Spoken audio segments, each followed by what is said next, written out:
Hi, my name is Hannah Harris, and today I'm going to give you an informative speech on the Old Order Amish people of Lancaster, Pennsylvania.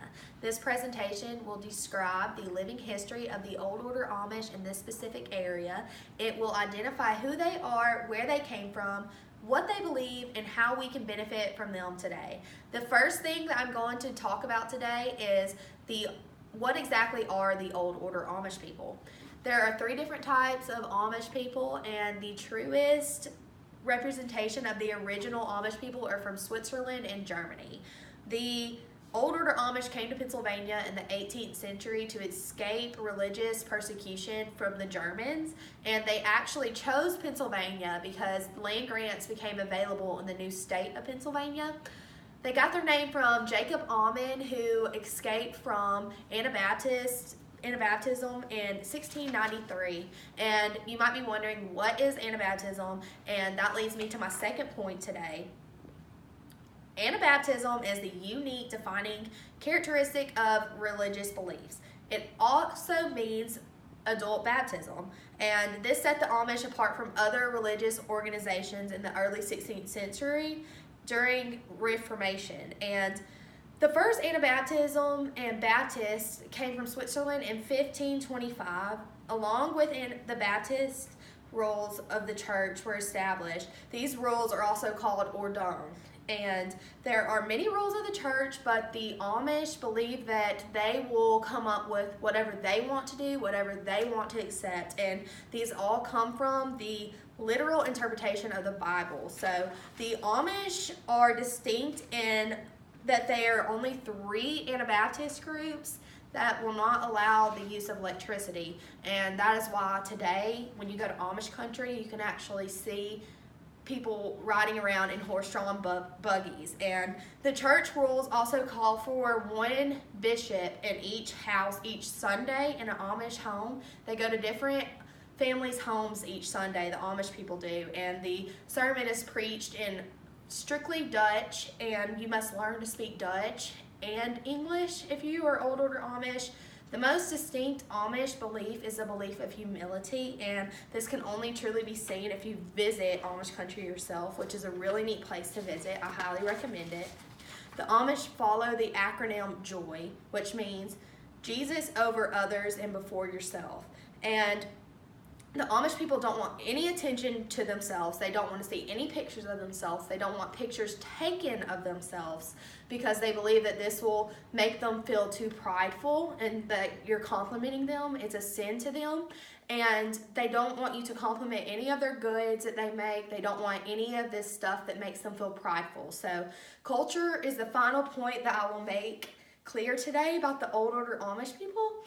The church foundation is isolated Amish community, but work is highly esteemed among the Amish people. They believe that the harder you work, the more love you will have for Jesus. So they work so hard that they actually use mules to farm and to grow gardens of corn, tobacco, and other things. So I will show you an actual picture of that at the end of my presentation.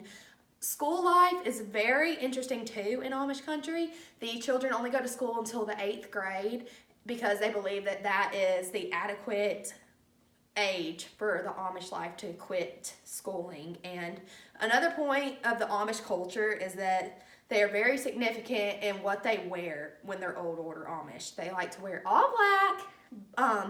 The boys wear chili bowl haircuts.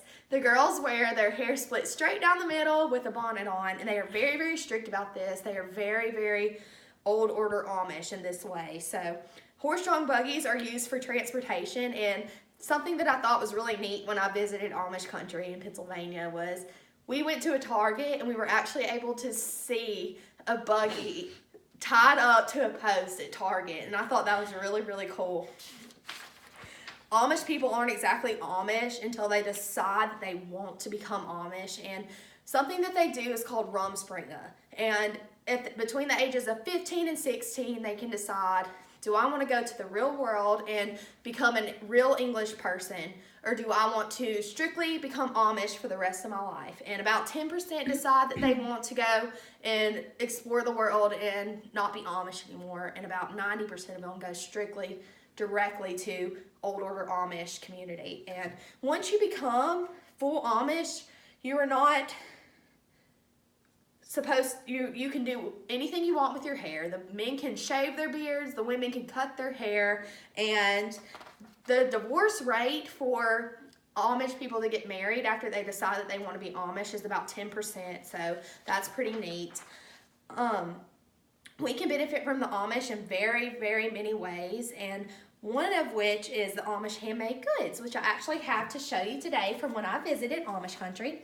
Here is a Amish handmade casserole dish holder. It's very nifty. It comes with a spoon. It's very neat. And next, I have a handmade basket that you would carry all your goods from maybe the local market or somewhere like that. And I thought that was really neat.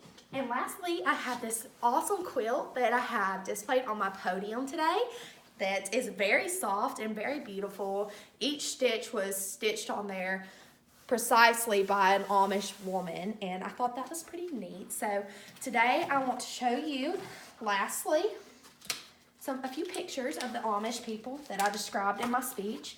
This is how the Old Order Amish wear their hair and the way that they dress.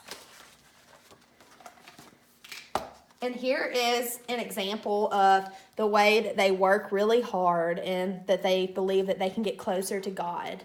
So I thought that was neat. And there's so many pictures in this book. Here's a horse-drawn buggy that you see down every road in Amish country. And today I went over all of the ways that Old Order Amish people, all the things that they believe, how we can benefit from them, where they lived, and where they came from, and exactly who they are. So I went over all of these things, and I hope that you all got a better understanding of who they are and where they came from. Thank you for watching.